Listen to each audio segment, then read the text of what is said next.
में जो ये युग परिवर्तन या फिर ट्रांजिशन पीरियड जिसमें आपने बताया कि ऐसी ऐसी इवेंट्स होंगे, हम बचने के लिए इससे क्या कर सकते हैं, तो इस पे भी जरूर एक पॉडकास्ट आप हमारे साथ आए।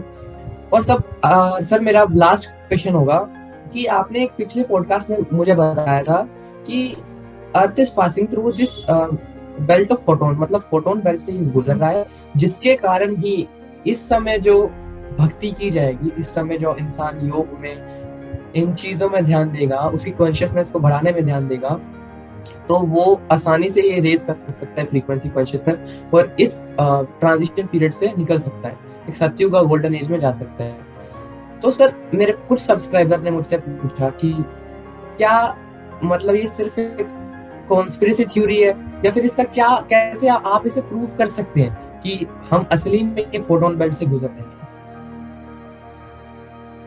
तो जशन आजकल लोगों को प्रॉब्लम ये है ना लोगों के साथ कि उनको कुछ पता हो तो उनको हर चीज का प्रूफ चाहिए। Yes sir. और वो प्रूफ भी ऐसा चाहिए, मतलब ऑफिशियल लेटर हेड के ऊपर। मतलब मैं लोगों को ये बता रहा हूँ अपने वीडियोस में कि ये जो मिस्ट्री जूस हमें दिया जा रहा है उसके अंदर जीओ है, जीओ शॉर्ट फॉर्म है। Yes sir. Yes sir. अब वो कहते हैं प्रूफ करो इसको। अब मैंने इतने सारे उनको, जब अदालत में जब कुछ होता है ना कि एडवोकेट को कुछ केस का कुछ प्रूव करना होता है, एक तो होता है स्ट्रेट एविडेंस, कि स्ट्रेट एविडेंस मिल जाए कि हाँ ये इसने किया है कुछ वीडियो में या किसी में। तो स्ट्रेट एविडेंस नहीं होता, सर्कमस्टेंशियल एविडेंस होता है कि ये भी है, ये भी है, ये भी है। इतने सारे कोइंसिडेंसेस एक साथ कैसे हो सकते हैं which point two the same thing. तो ऐसे ही मैंने इतने सारे उनको प्रूफ दिए और मैं आगे भी देता चला जाऊंगा, पर वो कहते हैं नहीं प्रूफ दो, गूगल पे तो कहीं नहीं लिखा हुआ है। मतलब मैं उन्हें श्री नरेंद्र मोदी जी या यूएस प्रेसिडेंट जो बाइडेन के ऑफिशियल लेटर हेड पे कि हाँ इस मिस्ट्री जूस के अंदर ये चीज है, इसको मत लीजिए, तब वो मानेंगे प्रूफ। और ये वही उसी गूगल पे अगर कुछ लिखा है उसको मान जाएंगे सच। उसी सेम गूगल पे, सेम गूगल जो कहती है कि 9/11 अफगानिस्तान के गुफा में कुछ कबीली लोगों ने किया, they carried out this। और इतने सोफिस्टिकेटेड पेंटागन का, मतलब इतना सोफिस्टिकेटेड उनका प्लेन, जो पायलट को भी, बड़े से बड़े पायलट को भी 6-6 महीने ट्रेनिंग में लगते हैं, उसको अनपढ़, वो जो अफगानिस्तान के कबील गुफा में लोग जिनको पढ़ना लिखना कुछ नहीं आता, उन्होंने कोऑर्डिनेट्स पूरे बिल्कुल सही एंगल पे ट्रेड सेंटर में जाके अटैक किया। तो मतलब ये लोग, वही गूगल जो कहता है कि हाँ ये जो हम आपको दे रहे हैं यही इसका क्योर है। और ये चीज, ये जो CV-19 सर्कल जहां से शुरू हुआ है, जो हम आपको बोल रहे हैं बस उसी को बिलीव करो। कोई अगर कुछ और बोलता है उसको सेंसर कर दो। मैं अगर यूट्यूब पे कोई वीडियो बनाता हूँ 1 मिनट में डिलीट हो जाता है। अभी पिछले हफ्ते ही मेरे सब्सक्राइबर्स को पता है 1 हफ्ते के लिए मेरा अकाउंट डिलीट हो गया, मेरा अकाउंट सस्पेंड हो गया था। और मैंने एक कुछ ऐसा वीडियो बनाया जिसपे एक ऐसा वर्ड था जो यूट्यूब नहीं चाहता था कि लोगों को पता चले, मेरा वीडियो भी 5 मिनट के अंदर डिलीट हो गया। तो जहां इस एज में जहां इतनी सेंसरशिप है, जहां सच आज तक आप तक पहुंचने नहीं दिया जाता, आप एक्सपेक्ट करते हो कि आप गूगल पर रिसर्च करोगे, सर्च करोगे और पहला जो लिंक आएगा उसमें आपको पूरा सच मिल जाएगा। तो हमें, और एक चीज और, जब मैं जैसे जो भी मैं कोई चीज बोलता हूं, मैं एक स्कॉलर नहीं हूं कि मैं बुक्स पढ़ के आपको बताऊं कि 10 लोग ये बोल रहे हैं चलो यही सही होगा बोल दो। जब तक मुझे वो खुद नहीं पता, मैं आप लोगों के सामने वो चीज नहीं बोलता हूं। तो पहले अपने आप को उस लायक बनाइए कि आप खुद अपनी आंखों से देख सकें कि क्या हो रहा है। आप खुद ब्रह्मांड की सिचुएशन आपको पता चले क्या हो रही है एनर्जेटिकली, तब आप बात करिए मेरे से। ऐसा क्या है इस टाइम कि इतनी जल्दी लोगों को अवेकनिंग हो रही है? कुछ तपस्या में लोगों की अवेकनिंग हो रही है। एक मैंने बताया सन का, एक मैंने बताया अर्थ की मैग्नेटिक फील्ड कम हो रही है, पर मैं फोटोन बेल्ट में चले गए हैं, ये भी एक बहुत बड़ा रीजन है इसका। ऐसा क्यों है कि अचानक से इलॉन मस्क को 2028 तक ही मार्स पे सिविलाइजेशन स्टार्ट करनी है? उसे पूछा जाता है कब तक? We have to do it by 2028। Why not by 2032? Why not by 2018, 10 years ago? अभी क्या? एलिट से पूछो, Karl Schwab, Klaus Klaus Schwab जो WEF का जो हेड है और अनइलेक्टेड हेड है, इलेक्ट नहीं किया, कहां से आया किसी को पता नहीं, और पूरी दुनिया के लीडर्स को बोल रहा है ऐसे करना है, ऐसे करना है, ऐसे ग्रेट रिसेट, ये वो सब चीजें। उससे पूछो ग्रेट रिसेट कब तक आपको करना है? We have to do it by 2030। क्यों भाई 2032 क्यों नहीं, 2040 क्यों नहीं? ऐसा क्या होने वाला है 2030 तक? डिपॉपुलेशन कब तक करनी है? By 2030 we have to do it at any cost. क्यों? ये जो आपके अंदर अभी ये जो आपका डीएनए चेंज करके जो आपके अंदर मॉडिफिकेशन कर रहे हैं, आपको डिवाइन से डिस्कनेक्ट करने की जो कोशिश करी जा रही है, अभी क्यों? 10 साल पहले क्यों नहीं, 10 साल बाद क्यों नहीं? ठीक एजेंडा 21 के टाइम पे, 2021 के टाइम पे क्यों स्टार्ट हुआ ये? और ठीक चीजें वैसी वैसी कैसे चल रही हैं जो इनका सस्टेनेबल डेवलपमेंट गोल्स एजेंडा 2030 के प्लान्स के अंदर जो चीजें हैं। तो और ये सारा ये जो टाइमलाइन है, ये सारी युग परिवर्तन जो तुम बहुत अच्छे से कवर करते हो अपने चैनल पे जशन, युग परिवर्तन की इतनी सारी प्रोफेसीज हैं, इतने सारे प्रेडिक्शंस हैं जो होते आए हैं अलग अलग सिविलाइजेशन में, अलग अलग सभ्यताओं में, अलग अलग रिलीजन में। तो इस सेम टाइमलाइन की बात कर रहे हैं। मैथमेटिक्स कभी झूठ नहीं बोल सकती, मैथमेटिक्स सिंगुलैरिटी पे इशारा कर रही है। जब आपकी टेक्नोलॉजी, अगर आप ग्राफ खींचो, यहां टाइम, यहां टेक्नोलॉजी एडवांसमेंट, वो एसिम्प्टोट बना रही है, इट गोज टू इंफिनिटी। मतलब मशीन्स आपसे इंटेलिजेंट हो जाएंगी, that is called singularity. Transhumanism, आपका ये चेंज करके क्या बनाया जा रहा है? आपको ऑर्गेनिक से इनऑर्गेनिक वंस की तरफ ले जाया जा रहा है। Transhumanism where machines merge with humans. अभी सर 2 साल पहले कन्वेंशन हुई थी अमेरिका में, जिसके अंदर मतलब क्रीम, अगर हम कहें, सारे जो न्यूरोलॉजिस्ट हैं, साइकोलॉजिस्ट हैं, इनकी मीटिंग कन्वेंशन हुई, साथ में जो साइंटिस्ट है, वे चाहते हैं बाय 2030 ये एआई में कॉन्शियसनेस इंट्रोड्यूस करना, कि जब एआई कैपेबल हो अपने आप डिसीजन लेने का, कॉन्शियस होने का। ये इसके पीछे पागल हुए पड़े हैं, और ये भी टाइमलाइन 2030 ही है। तो हर चीज की टाइमलाइन 2030 है, ऐसा क्यों?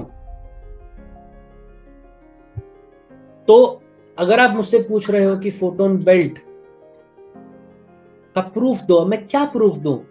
शुड आई कॉल सुंदर बचाई की माइक्रो की भाई अपने गूगल सर्च में सबसे ऊपर आप ये रिजल्ट आना चाहिए, या अगर आपने ये चीज सेंसर कर रखी है तो इसको प्लीज सेंसर मत करिए। हमारी सबसे बड़ा फोटोन बेल्ट का एक और एविडेंस, क्योंकि मेरी तरह एक्सपीरियंस नहीं कर सकते लोग, क्योंकि लोगों ने योग नहीं किया हुआ, लोगों ने ध्यान नहीं किया हुआ, लोगों की अभी वो लेवल नहीं है। तो बेस्ट मैं आपको ये समझा सकता हूं, ग्लोबल वार्मिंग। हमेशा से मैंने बताया है, फोटोन लाइट में जब आप जाते हैं, फोटोन बेल्ट में जाते हैं, तो फोटोन लाइट P+ एटम के अंदर प्रोटॉन, न्यूट्रॉन, इलेक्ट्रॉन, प्रोटॉन्स की मात्रा बहुत ज्यादा हो जाती है, P+ which are positively charged. जब भी कोई चीज पॉजिटिवली चार्ज होती है, it is of higher temperature. दिव्य प्रकाश ठंडा नहीं है, हमेशा गर्म होता है। कुंडलिनी जब जागती है, पीठ तुम्हारी तब जाती है गर्मी से। ऐसा नहीं होता तुम्हें ठंड लगे और तुम रजाई के अंदर घुस जाओ। सत्युग में कभी देखा, सत्युग में जो हमारी मैथोलॉजी होती है कि भीष्म ने और इन सब ने, ये तो द्वापर युग की बात हो गई, खैर सत्युग और त्रेता में कभी देखा है कि देवी देवताओं ने स्वेटर पहना हो, जैकेट पहनी हो? दिव्य प्रकाश के अंदर गर्मी है, इसलिए हमारा पूरा सोलर सिस्टम, जब मैं कहता हूं फोटोन बेल्ट में जा रहा है, चला जा चुका है, तो इसीलिए जो टेम्परेचर, ये जो ग्लोबल वार्मिंग, ये जो झूठ बोलते रहते हैं, हमारे केवल अर्थ पे नहीं, सारे हमारे सोलर सिस्टम पे जो प्लैनेट्स हैं, सबका टेम्परेचर बढ़ रहा है। अब यहाँ पे ये लोग झूठ बोलते हैं कि ह्यूमंस की वजह से बढ़ रहा है। चलो मान लिया यहाँ पे फैक्ट्रीज और एसयूवीज की वजह से टेम्परेचर बढ़ रहा है। सैटर्न पे टेम्परेचर क्यों बढ़ रहा है? जुपिटर पे टेम्परेचर क्यों बढ़ रहा है? यूरेनस पे टेम्परेचर क्यों बढ़ रहा है? वहां पे फैक्ट्रीज हैं क्या? वहां पे एसयूवीज हैं क्या? वहां पे 7 बिलियन लोग की पॉपुलेशन है क्या? सच ये है पॉपुलेशन इससे डबल भी हो जाए, ट्रिपल भी हो जाए जितनी आज है, human beings 0.00001% of global warming भी कंट्रीब्यूट नहीं करते। और ये चीज 2009 में इंग्लैंड में क्लाइमेट गेट स्कैंडल हुआ था, तब तुम बहुत छोटे थे जशन। इंग्लैंड के कुछ हैकर्स ने तब ये क्लाइमेट गेट, क्लाइमेट चेंज और ये तब एक ग्लोबल वार्मिंग बोलते थे। अब ये लोग इतने शातिर हैं, उस टाइम ग्लोबल वार्मिंग बोलते थे, अब इन्हें लगा अरे कई जगह तो इतनी स्नोफॉल हो रही है कि जो एबनॉर्मल स्नोफॉल, भाई ठंडी जितना पहले होती थी उससे ज्यादा ठंड हो रही है कई जगहों पे, तो ग्लोबल वार्मिंग तो नहीं हुई। तो इन्होंने कहा चलो क्लाइमेट चेंज का नाम दे देते हैं, चाहे ठंड ज्यादा हो रही है चाहे गर्मी ज्यादा हो रही है, चेंज हो रहा है कुछ जो कि सही नहीं है। और वो चेंज किस वजह से हो रहा है इन साइंटिस्ट को पता है। पर जैसे ये CV-19 का जो सर्कस हुआ पूरी दुनिया में, जिस डॉक्टर, जिस किसी ने सच बोलने की कोशिश करी उसका लाइसेंस कैंसिल कर दिया गया, उसकी मेडिकल प्रैक्टिस ना कर पाए, वो उसको सोशल मीडिया से डिस्कनेक्ट कर दिया गया। ऐसे ही ये चीज इस ग्लोबल वार्मिंग में करते हैं। और ये जो इनका CDC और FDA और NHS, ये जो इनका मेडिकल कम्युनिटी है जो हमें बता रही है कि हम जो CV-19 के बारे में बोल रहे हैं वही सही है, हम जो कह रहे हैं अंदर लो वही सही है, इसके अलावा जो कुछ और बोल रहे हैं, जो कुछ और चीज आपको बता रहा है उसको किसी को कुछ नहीं पता, हम जो इन्फॉर्मेशन वही सही है। ऐसे ही इनकी ये साइंटिफिक कम्युनिटी है जो ग्लोबल वार्मिंग का भी नैरेटिव पुश करेगी। आज पहले करती आई है 2009 के पहले से, पर अभी और करेगी। 2009 में कुछ इंडिपेंडेंट हैकर्स ने यूके में इनके पूरे डॉक्यूमेंट्स को साइंटिस्ट के हैक कर लिया था। उन्होंने देखा था हर चीज को ये एक्सैजरेट करके दिखा रहे थे, डेटा फज था पूरा, और उसमें ऊपर से नीचे तक सब मिले हुए थे। तो मतलब साइंटिफिक कम्युनिटी में कोई अगर इंडिपेंडेंट साइंटिस्ट होता है जो कुछ सच बताने की कोशिश करे, उसको कैसे बॉयकॉट करते हैं मेन स्ट्रीम साइंटिस्ट ऊपर से नीचे तक।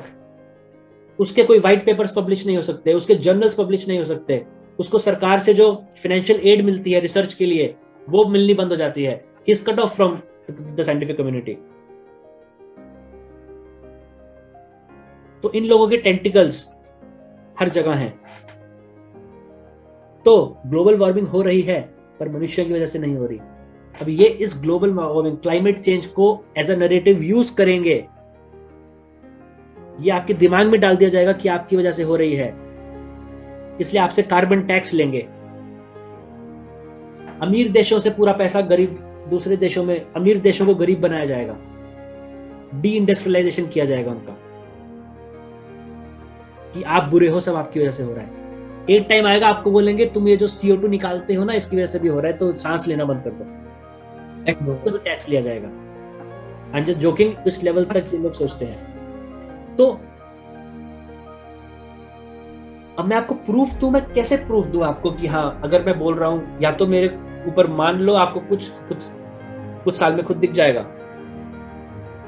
या फिर आप वेट करते रहो नरेंद्र मोदी जी किस दिन 8 बजे रात को आएंगे भाषण में और बताएंगे हाँ फ्रोटन बेल्ट में जा चुके हैं या फ्रोटन बेल्ट में जा रहे हैं, वो होने नहीं वाला। तो प्रूफ किस लेवल का आपको प्रूफ चाहिए, दैट डिपेंड्स। और किसी दूसरे से पूछने की बजाय खुद अपने आप को इतना सशक्त बनाओ कि आप खुद अपने सवालों के जवाब खुद जान पाए। उस ब्रह्मांड से खुद को कनेक्ट करने की कोशिश करो। तो इतना ही बोलूंगा मैं। Thank you sir. पहले के पॉडकास्ट की तरह इसमें भी हमने वो चीजें जानी जो हमें इस मेन स्ट्रीम मीडिया से नहीं पता लगती। ये वो नॉलेज थी जिससे हम एक अलग डायमेंशन को एक्सप्लोर कर सकते हैं कि क्या बेसिस है, क्यों हम फोटोन बेल्ट थ्योरी कह रहे हैं, क्यों हम कह रहे हैं ये असेंशन हो रहा है, और कैसे हम अपने पे काम करके ये जो युग परिवर्तन का समय लोग कह रहे हैं, ये सिर्फ कल की अवतार की वेट करने से कुछ नहीं होगा। हम खुद पर काम करें, रेजिंग आवर फ्रीक्वेंसी, ताकि हम कनेक्ट कर सकें उनके साथ और जो ये ट्रांजिशन पीरियड है उससे निकल सकें। सर ये बहुत अच्छा सेशन रहा और मैं थैंक यू करूंगा सर, आपने टाइम दिया। और रिक्वेस्ट भी करूंगा सर, एक हमारी कम्युनिटी के जो सब्सक्राइबर है वो कह रहे हैं कि एक आस्क मी एनीथिंग एक सेशन जो आपके साथ बनाने को कह रहे हैं, जिसके अंदर टीन, जेनजी, मिलेनियल, जो उनकी डेली लाइफ प्रॉब्लम्स हैं, जो उन्हें उनका टाइम खराब कर रहा है, कि अपार्ट फ्रॉम कि वो ध्यान दें मेडिटेशन पर, रेजिंग देयर फ्रीक्वेंसी, वो ब्रेकअप हो गया, या फिर प्रोकास्टिनेशन की प्रॉब्लम है, स्ट्रेस है, एंजाइटी है, एग्जाम से पहले के टेंशन, मतलब इन चीजों पर आप हमें अपना एक्सपीरियंस, अपना नॉलेज शेयर करें। और बहुत अच्छा सेशन था सर ये, आप क्या बोलना चाहेंगे? हाँ, तो एक ये कि अगर आपको ऐसा रिक्वेस्ट आई है आपके सब्सक्राइबर से, तो मुझे कोई प्रॉब्लम नहीं है, हम इसको ask me anything kind of session we can explore, हम कर सकते हैं। जिस किसी चीज़ से जो मैं हेल्प कर पाऊँ अभी, क्योंकि पहले मैं अपने चैनल पे भी इतना बिजी होता था, 2-2 महीने वीडियोस नहीं बनाता था, मैं multiple videos in a week बना रहा हूँ। क्यों? मैंने अपनी नींद कम करी, मैं पहले कम सोता था, मैंने नींद और कम करी है, मैंने अपना मेडिटेशन थोड़ा सा कम कर दिया है। क्यों? इस टाइम पे नॉलेज जितनी, जिस किसी चीज में मैं कॉपरेट कर पाऊँ, मैं लोगों की हेल्प कर पाऊँ, I am more than happy. और एक चीज और बोलूंगा जाने से पहले, जो चैनलर्स हैं ना तो चैनलिंग करते हैं जश्न, अगर तुम्हारे कोई सर्कल में ऐसा चैनलर है, मेरा प्लीज मुझे इंट्रोड्यूस करवाना। मैं देखना चाहता हूँ जब वो चैनलिंग करता है तो एस्ट्रल डिमेंशन से ऐसी कौन सी सोल है जो उसके अंदर घुसती है। तो मुझे बहुत उस बारे में दिलचस्पी है। और जो अभी लोग कह रहे हैं कि हाँ बैठे रहो, कुछ मत करो, बस कल की अवतार की आरती करो, कल के अवतार के नाम का जाप करो और वो आके आपको बचाएंगे, आपको खुद कुछ करने की जरूरत नहीं है। तो बाइबल में जर्माया, बुक ऑफ जर्माया में 23:16, चैप्टर 23 वर्स 16 में साफ बोला है, Thus said the Lord, hearken not unto the words of the prophets that prophesy unto you. They make you vain. They speak a vision of their own heart and not out of the mouth of the Lord. ये लोग जो इनके दिमाग में एक vision बन रखा है कि ऐसा होने वाला है, अपनी विजडम के हिसाब से ये उस चीज को आपको बताते हैं, ये बोल के कि ये भगवान का संदेश है कि ऐसा होने वाला है। But the God says it does not come out of the mouth of the Lord. और सेकंड जर्माया 23:21 में भगवान कहते हैं, I have not sent these prophets, yet they ran. I have not spoken to them, yet they prophesied. तो we have to be very cautious कि हम किसको सुनते हैं, क्या सुनते हैं, और उससे वास्तव में हमारा बेनिफिट होने वाला है या नहीं होने वाला।